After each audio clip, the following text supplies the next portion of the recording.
How do traditions begin? How do they change? What makes simple traditions so important to the appeal of an institution?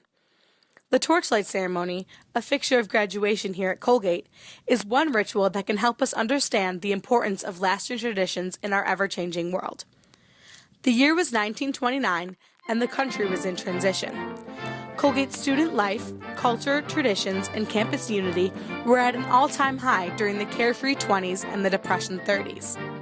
Alumni-student administration relations were more intimate than ever.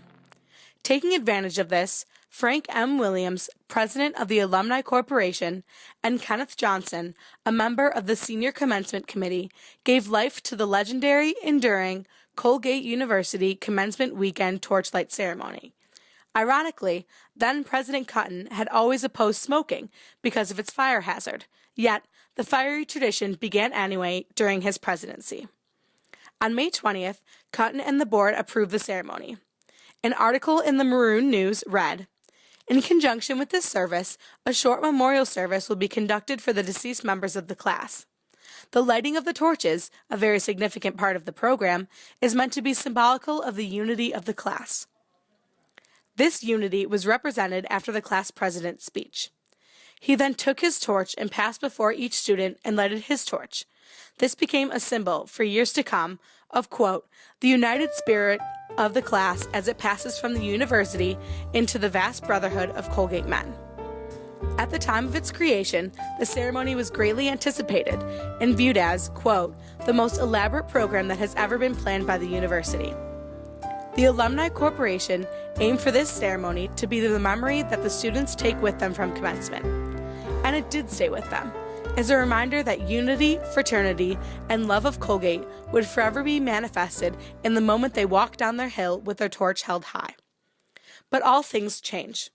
When my father graduated in 1978, his torchlight experience was contrary to previous expectations. He told me, "No one cool even went my senior year. Our class's unity came through our social life.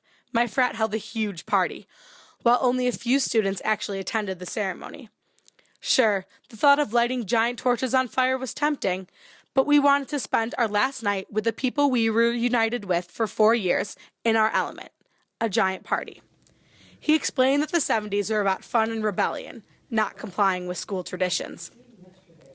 Fast forward to the class of 2010, where, unlike my father, my sister's graduation greatly resembled the one in 1930, where the love, devotion, and unity of Colgate and their class was the ultimate takeaway. She explained, "I remember crying when my torch was lit and the walk began.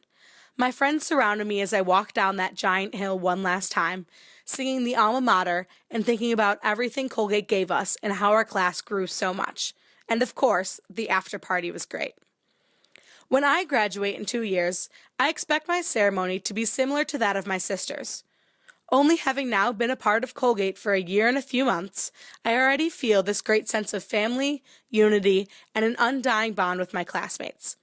Months of cold hikes up the hill together, long nights in the library, and wild weekends will all culminate with this tremendous ceremony, reminding us of the light and life that Colgate gave us. When that alma mater is begun, and the march to now Whitnall Field begins, the graduating class feels forever together and forever a part of Colgate, from 1930 to 2016 and beyond.